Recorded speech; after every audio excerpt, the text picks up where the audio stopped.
Okay, good evening. Welcome.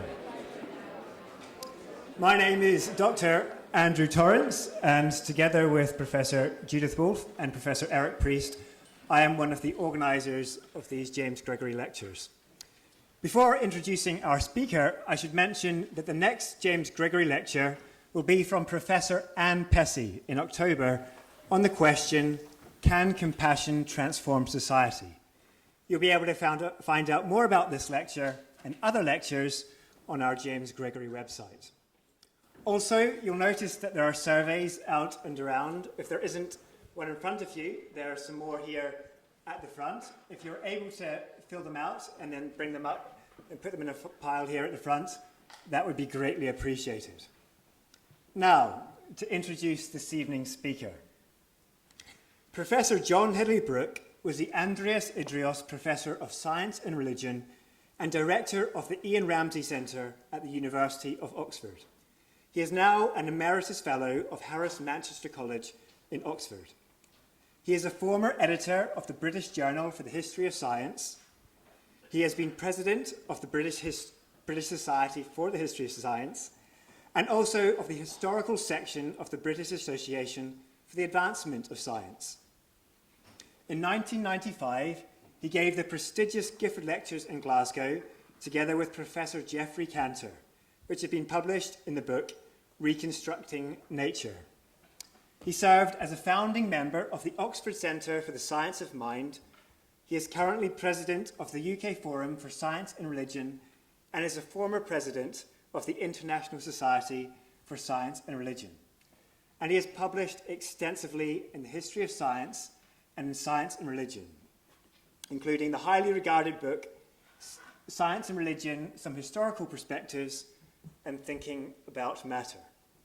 So, it is a tremendous privilege and a huge honour to welcome Professor Brooke here this evening to present on Truth and Myth about Darwinism and Christianity.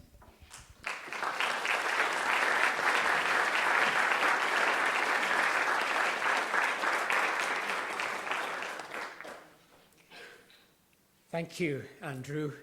Thank you for that very warm welcome. Can I just check that you are hearing me loud and clear? Fine. I would just like to say at the beginning that I'm deeply conscious of the honour that has been bestowed upon me by the invitation to give the James Gregory Lecture. And I'd like to thank all the organisers who've made this event possible. When Eric Priest suggested that I might speak on truth and myth in relation to Darwinism and Christianity, I readily agreed. I'd actually been writing on Darwin for 50 years. It's true. But neither Eric nor I could have anticipated what a propitious title this would turn out to be, because within weeks of my receiving the invitation, the topic of myth became suddenly more topical, with the appearance of A.N. Wilson's book, Controversial Biography of Darwin, and his title, Charles Darwin, Victorian Mythmaker, put the word myth in neon lights. The picture there, of course, as you well know, is not that of Darwin. That is of A.N. Wilson.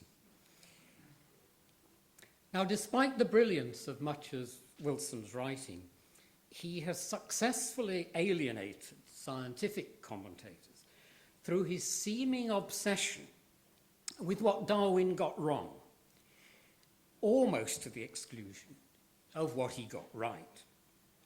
Now, Wilson cannot deny that Darwin, more than anyone else, demonstrated the scientific legitimacy of belief in biological evolution. But he presents Darwin as a myth maker and a plagiarist.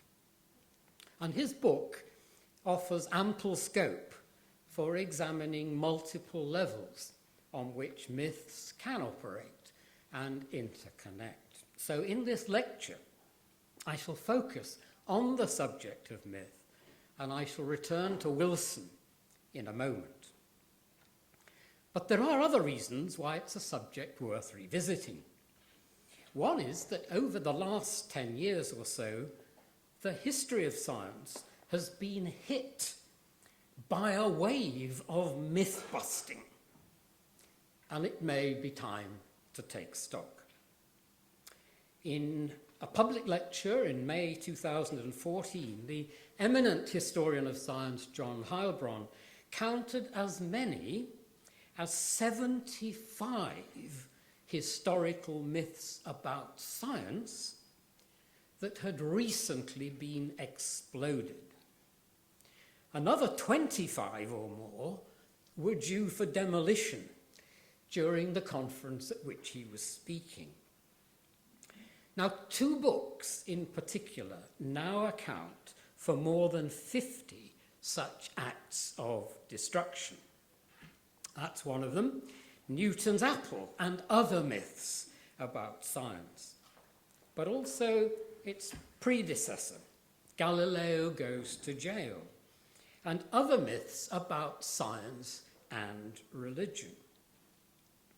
I'm going to give you a few of these myths because that will give you the flavour. In both of these books, the myths are deconstructed by experts. Now, I should say they make excellent bedtime reading because each chapter is readable and each is only 3,000 words long. So you can explode a myth every night before going to sleep. And you only need 8 weeks or more to get through the lot of them. The myths include the claim that there was no scientific activity between Greek antiquity and the 16th century in Europe. That before Columbus, geographers and other educated people thought the Earth was flat. That the Copernican revolution, shifting the Earth from the centre of the universe, was actually a demotion. That's a myth. On the theme of science and religion, there's the myth that Galileo was imprisoned and tortured for advocating the Earth's motion. That Isaac Newton's mechanistic cosmology eliminated the need for God. That Einstein believed in a personal God, and so on. More than 10 of the 50 myths relate to some aspect of Darwin and Darwinism. These include the mythology that Darwin worked on his theory in secret for 20 years, his fears causing him to delay publication. The myth that Darwin destroyed natural theology, the attempt to infer something about the attributes of God from the study of nature. The myth that Thomas Henry Huxley defeated Bishop Samuel Wilberforce in their debate over evolution. And that Darwin and his German follower, Ernst Haeckel, were complicit in Nazi biology. And to these, we could add the legend that resurfaces from time to time in fundamentalist evangelical circles, that Darwin underwent a deathbed repentance at the end of his life, as if he had something to repent. Now, I've given these few examples because both books feature the editorial claim that the term myth is not being employed in any sophisticated sense, merely to designate a common error. And this is important because the number of falsehoods in the history of science must be infinite. And we might ask, as Heilbronn did in his lecture, whether there's not a danger of flooding the field with errors in order to indulge ourselves in their correction. For a myth to be a myth, Heilbronn suggests, it has to be persistent and widespread. The caricature has to be useful or even inspiring as an illusion. Many questions then arise, whether, for example, that the myths I have just enumerated are merely falsehoods, or whether some survive precisely because they offer support to broader meta-narratives. As an obvious example, the alleged imprisonment and torture of Galileo has been a favourite resource for critics of the Roman Catholic Church. And you must know that. That's just an 18th century Enlightenment depiction of Galileo's trial, and you can kind of see him shaking his fist there at the clerical authorities and whispering, according to legend, under his breath, "And yet it moves," referring to the earth, of course. Problem is, that is also a myth. It's not documented anywhere that he ever said that. Now, this introduces a further reason for reconsidering the meaning of myth. In an educational context, it's surely important that students become familiar with the distinction between myths as erroneous statements and myths as narratives that may be historically or scientifically false, but the purpose of which is nevertheless to convey some deep truth about the world and our place in it. The topic, I think, is inescapable in religious education, where references to creation myths invite discussion of the ulterior meanings they might convey. For many religious believers, the stories of creation in Genesis, however inappropriate as science or as history, convey profound truths about the ultimate dependence of the world on a divine being who made it, sustains it, and interacts with it. The parables of Christ would offer obvious examples of stories that are fictitious, but as with that of the Good Samaritan, designed to inculcate a profound moral truth. Now, although examples of science fiction may spring to mind, the idea that a story can be simultaneously true and false is less likely, I think, to be encountered in a conventional scientific education, where the boundaries between truth and falsehood are very heavily patrolled. And yet, one of the myths scrutinized in the Newton's Apple book is that the scientific method accurately reflects what scientists do. Years ago, the distinguished scientist Peter Medawar actually suggested that the typical scientific paper might be a fraud in the sense that it has to oversimplify the often complex stages through which an inquiry has actually proceeded. An education in the sciences that glosses over this disparity and ignores the diversity of scientific methodologies can be seriously impoverished. A primary issue in the Darwinian debates was the clash between a conventional inductivist methodology with its long pedigree stretching back to Francis Bacon and the hypothetico-deductive structure of Darwin's argument. This is Darwin writing to his Harvard correspondent, the botanist Asa Gray, July 1857. "I assume that species arise, like our domestic varieties, with much extinction, and then test this hypothesis by comparison with established propositions in geography, animal distribution, geological history, etc.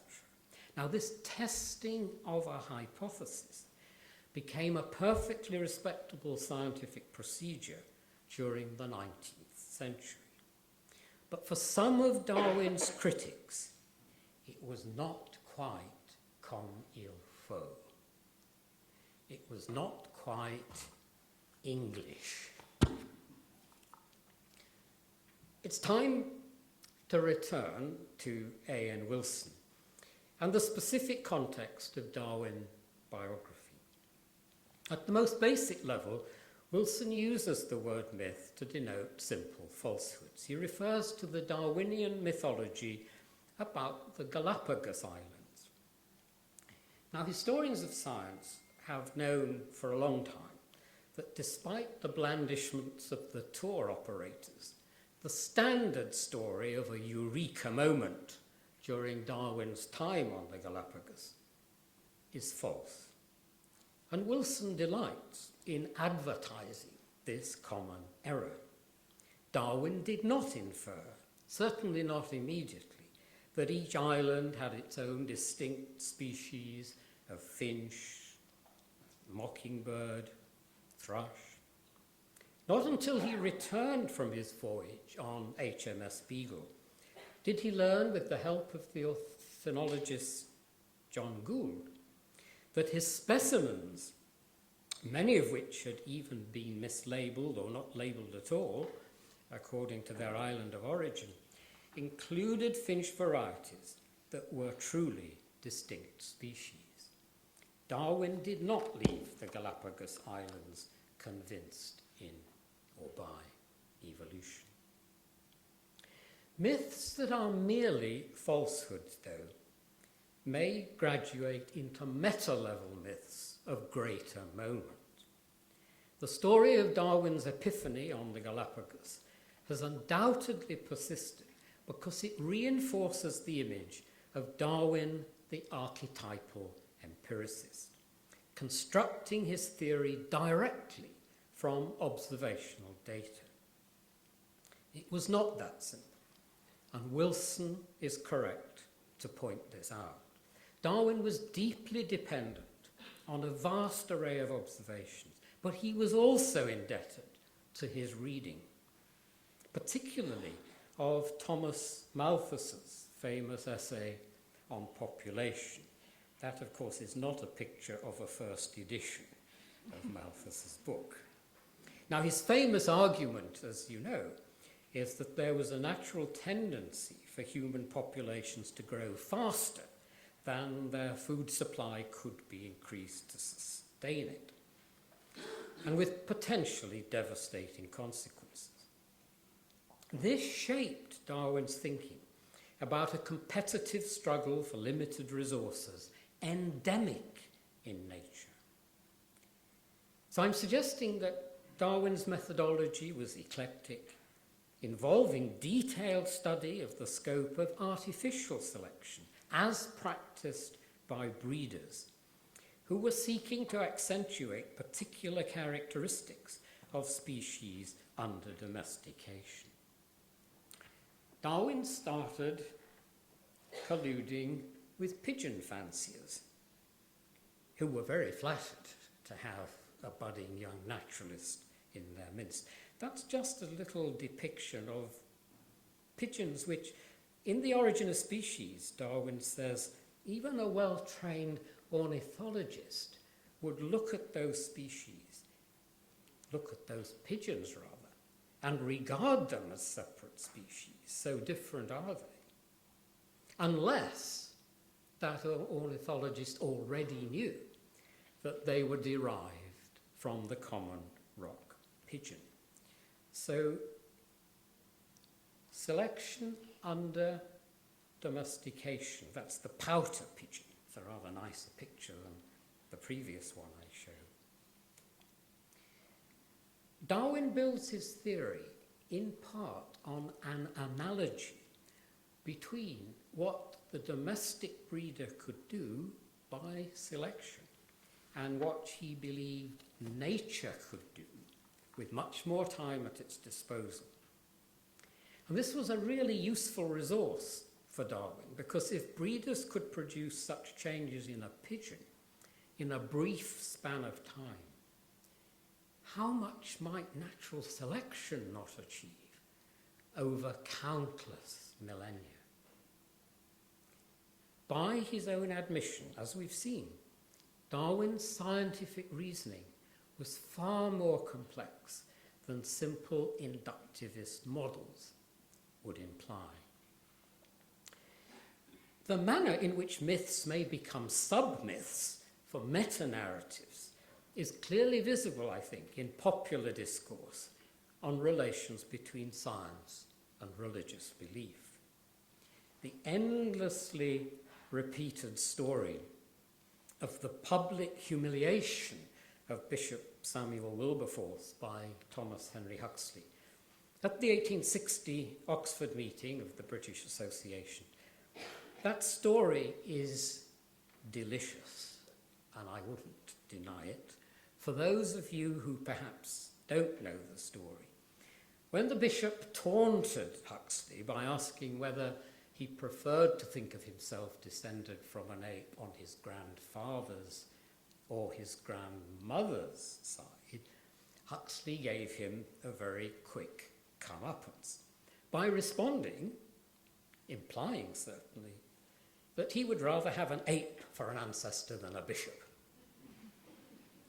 But the idea that Huxley scored a victory for Darwin's science over religious obscurantism is false on several counts.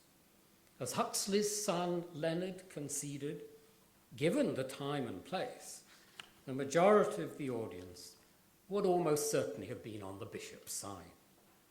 Archival research suggests that, far from a portentous event, their exchange largely disappeared from public awareness for almost 30 years, until in the late 1880s and early 1890s, it was resurrected to enliven the life and letters of Darwin, of Joseph Hooker, and of Huxley himself.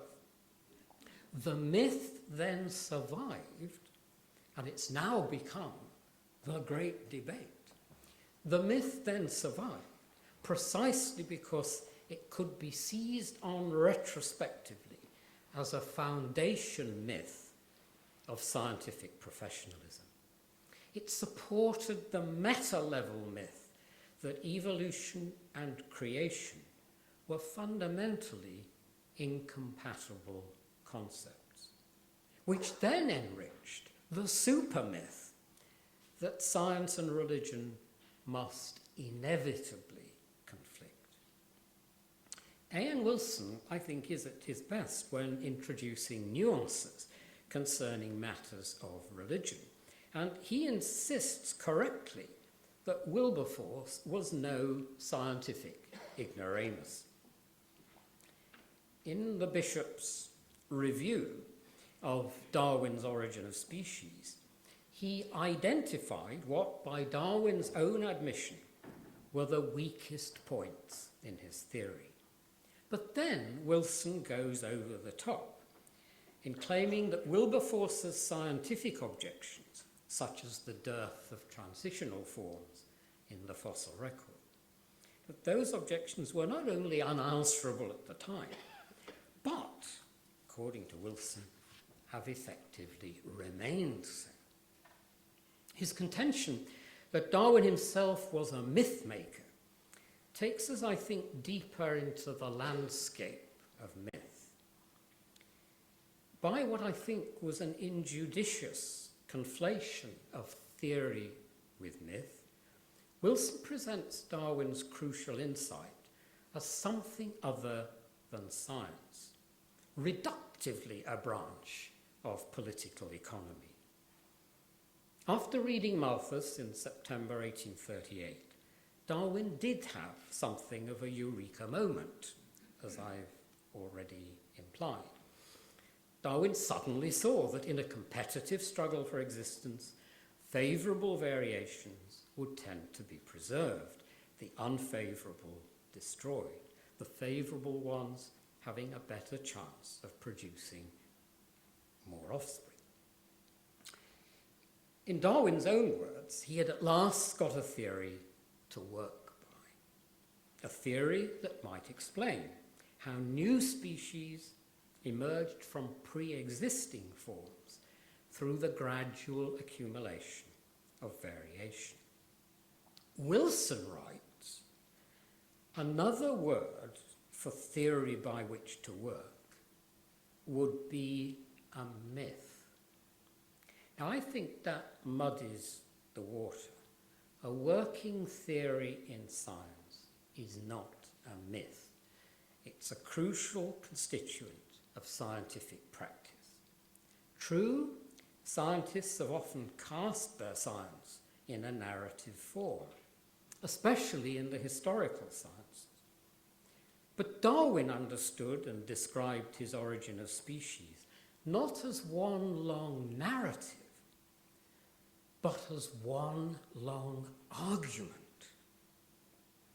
True, once the theory had been expanded to embrace human evolution and inflated into a popular substitute religion, the word myth then becomes partly appropriate.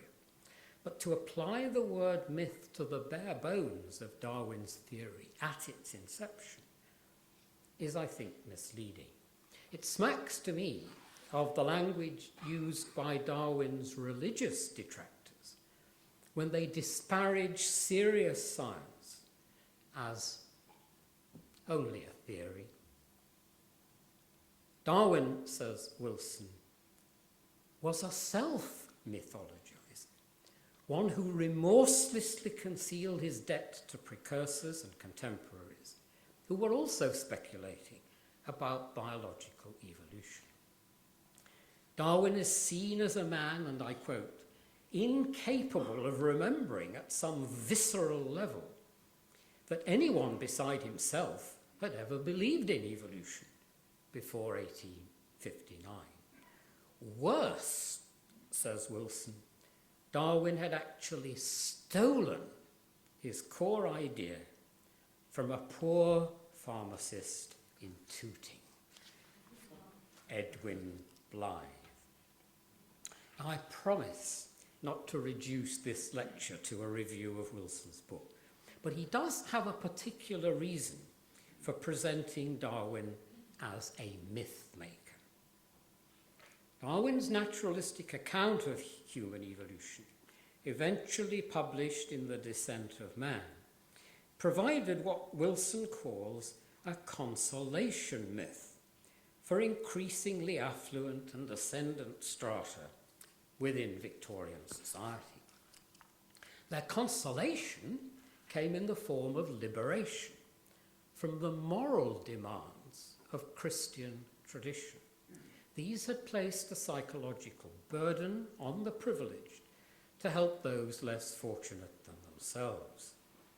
But if it was somehow natural for the fittest to survive, one could be released from the guilt of failure to respond to those demands. As Wilson puts it, members of the social class to which Darwin belonged had to persuade themselves that there was something inexorable, natural about their superiority to the working class on whom their wealth in point of fact depended.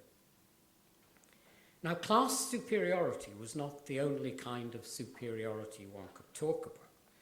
The racial superiority of white Europeans, the British in particular, was endemic in Victorian culture, and Darwin certainly subscribed to that belief.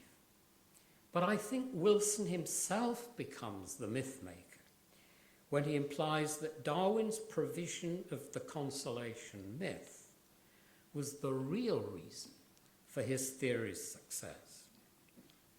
On the subject of superiority and inferiority, you could read Wilson's biography without recognizing that for Darwin, as that's the Origin of Species, of course, that's the Descent of Man,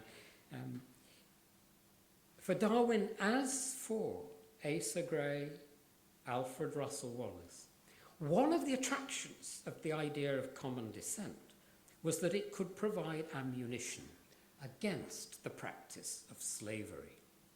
For them, it underwrote an ultimate unity of humankind. Social Darwinism could take many forms, and in that respect, Darwin's theory was multivalent. And those valencies do help to explain how it became so successful so quickly. It was serviceable for many political agendas. But his reputation has suffered from the insinuation that he supplied the science for Hitler's manifesto. Unfortunately, Wilson does nothing to rescue Darwin from that favourite jibe of religious fundamentalists. He concedes that Darwin was no proto-Nazi, but he is held responsible for preparing the ground. And myth enters the story here, I think, for two reasons.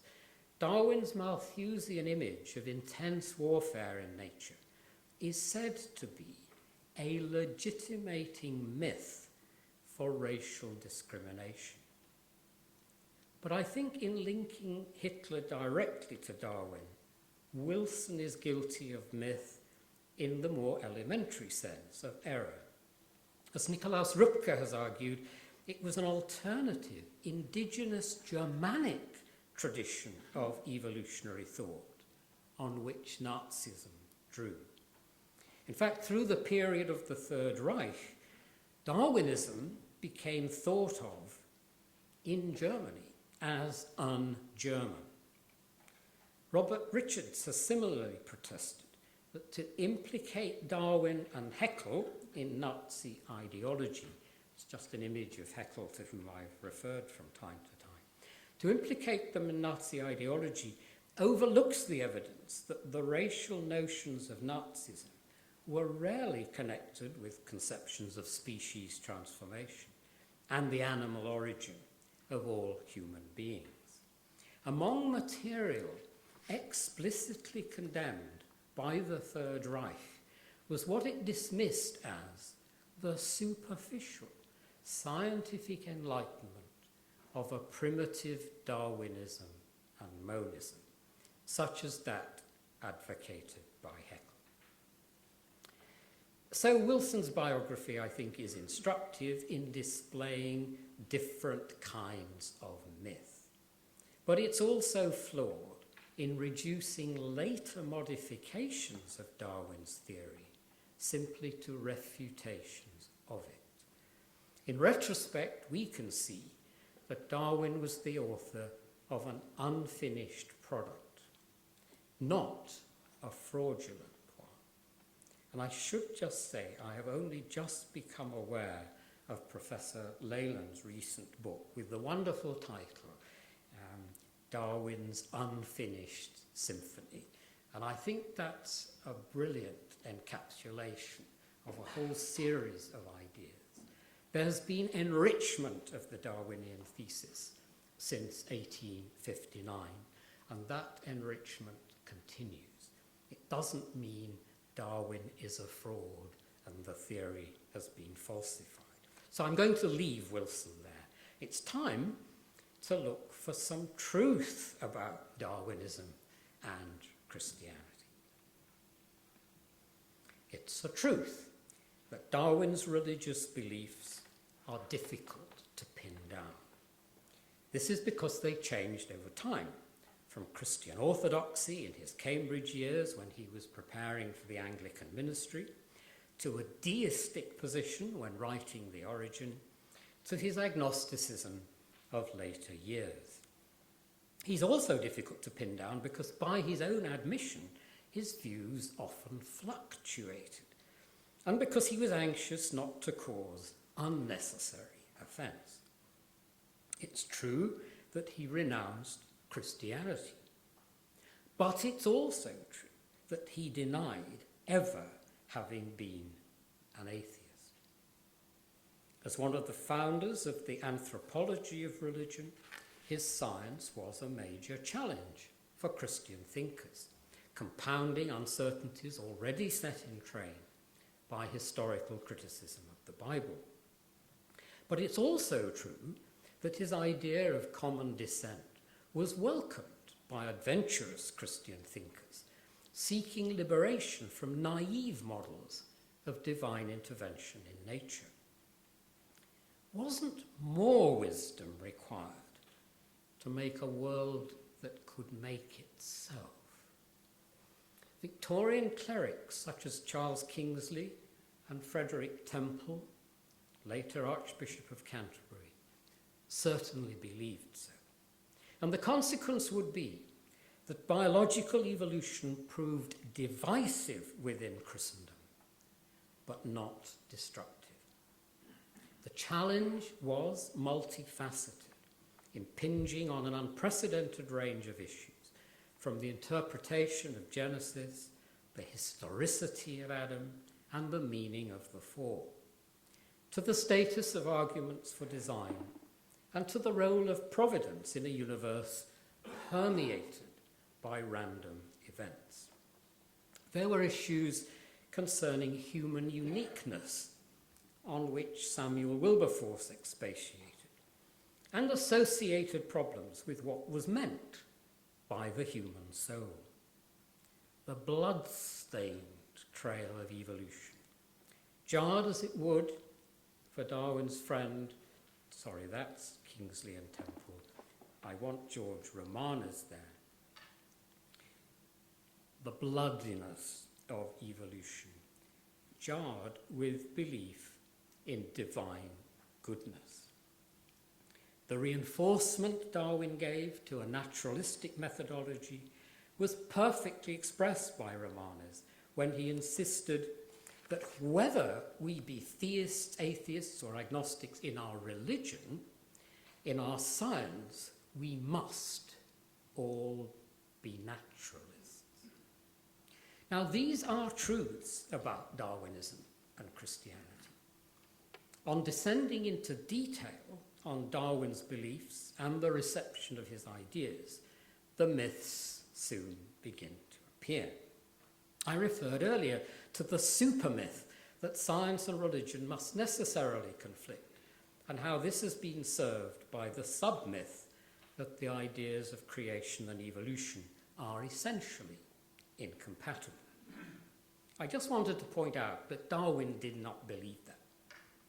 In his large unpublished text on natural selection, he gave his own definition of what he meant by nature, and it comes as a surprise to some readers.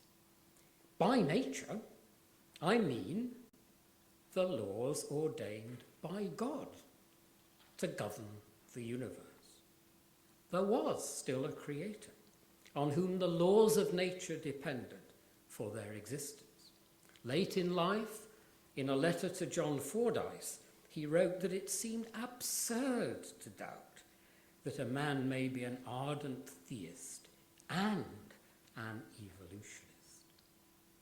Darwin had friends and colleagues, including Asa Gray, whom I've mentioned, who readily embraced both. Evolution was a creative process, in its broad outlines, progressive. The production of what Darwin called the higher animals was the greatest good, he said, he could conceive. Now, in correcting the myth that clerical reactions were uniformly hostile, the geneticist Steve Jones once replaced that myth with another, that the Anglican Church, and I quote, soon accommodated Darwin's ideas, which, as most clerics realized, had no relevance to religion. That seems to me to go from one extreme to the other, given the impetus Darwin undoubtedly gave and still gives to secularist movements. It all depended on which of Darwin's ideas was in the frame. Scientists and churchmen could be amenable to a theory of common descent, while far less so to the prominence Darwin gave to natural selection as the primary mechanism of species transformation. I stress that word primary because Darwin has got lots of mechanisms for evolution, as he himself kept pointing out. What of the story that Darwin delayed publication of his theory for 20 years in fear of social and religious recrimination? Is this another sub-myth regulated by the master narrative of inexorable conflict? Darwin's scholarship is actually divided on why he published only when in danger of losing his priority to Wallace. Darwin knew, of course, that his theory would be offensive to many, and it would be unwise for us to discount his consideration for the feelings of his wife, Emma, with her genuine piety. Prior to their marriage, just prior, she had very touchingly expressed her anxiety lest Charles's own religious sensibilities be compromised by the skeptical mentality characteristic of scientific inquiry. She wanted to know his favourite biblical verses. Many were the tears he shed over that letter.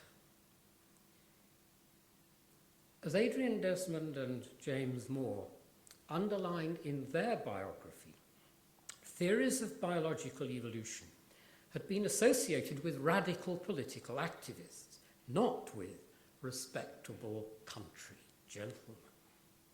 But the balance in recent scholarship has rather shifted from fear of religious opprobrium to fear for his scientific reputation, lest his argument be perceived as insufficiently plausible.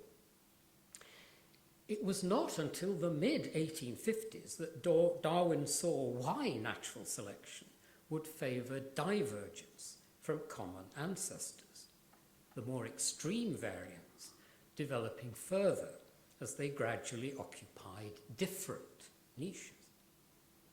There had also been problems concerning the social insects, particularly how the characteristics of neuter ants or bees, for example, were perpetuated when they themselves were infertile. Nor could Darwin forget the censorious reaction to a book with the title, I'll cut back to that, a book with the title Vestiges of the Natural History of Creation, published anonymously 1844, but by the Edinburgh publisher and bookseller Robert Chambers.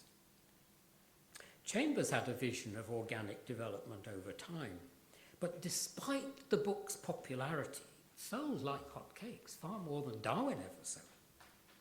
It had been derided by the Christian scientific elite, and I stress the scientific elite. Darwin needed the security of knowing that he had won the authority to publicize his theory.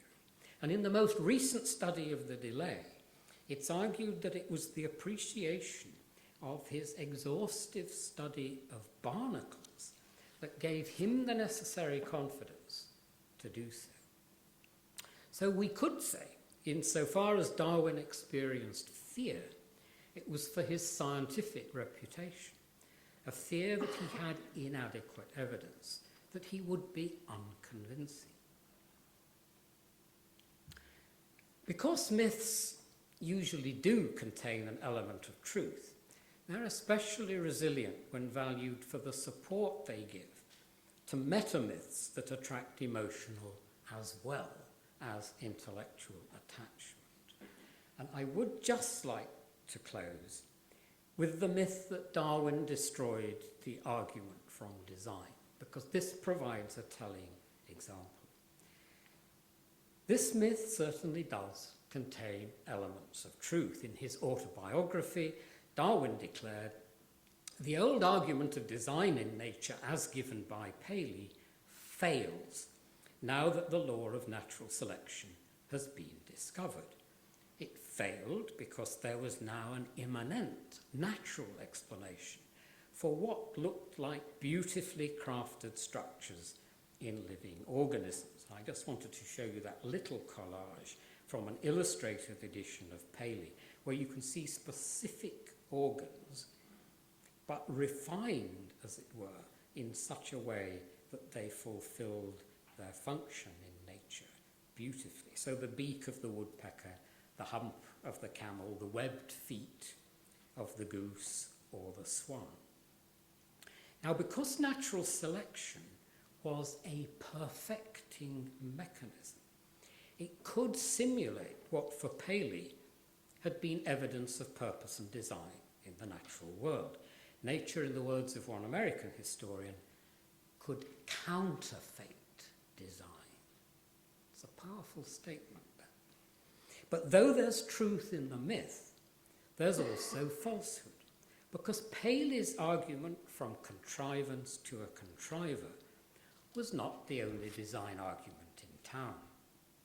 For example, the Cambridge philosopher William Whewell, who first coined the word scientist in the early 1830s, argued for design in the propitious combination of nature's laws that had made intelligent life possible. Paley himself had looked to the laws of nature, arguing that a law presupposed an agent. You can't have laws without lawmakers. Yet the antithesis between Darwin and Paley, sharply delineated by Richard Dawkins, has regulated much of the discussion of science and religion in the Victorian age, as if the credibility of the Christian faith were critically dependent on Paley's apologia. If one wished to celebrate design in nature, even Darwin's bulldog, Huxley, saw no difficulty in continuing to do so. Ultimately, in Huxley's view, Darwin's theory had no more to do with theism than had the first book of Euclid, meaning not very much. Ultimately, there was no reason to discount the possibility that design had been incorporated into the initial configuration and laws of the universe. The idea that Darwin destroyed the argument from design is therefore a myth, both in the sense of being at least partly false, and also in the sense of regulating a broader discourse of science and religion, of the kind we find in Richard Dawkins. Design arguments did not disappear with Darwin. Appeals to what Huxley called a wider teleology can still be found in contemporary philosophy of religion. Perhaps finally, a myth that has been particularly congenial to advocates of the conflict thesis is that it must have been Darwin's science that destroyed his faith. Now, laying that myth to rest, the well-known Harvard biologist E.O. Wilson, not to be confused with A.N. Wilson, E.O. Wilson, Edward Wilson, insisted that, and I quote, "The great naturalist did not abandon Abrahamic and other religious dogmas because of his discovery of evolution by natural selection.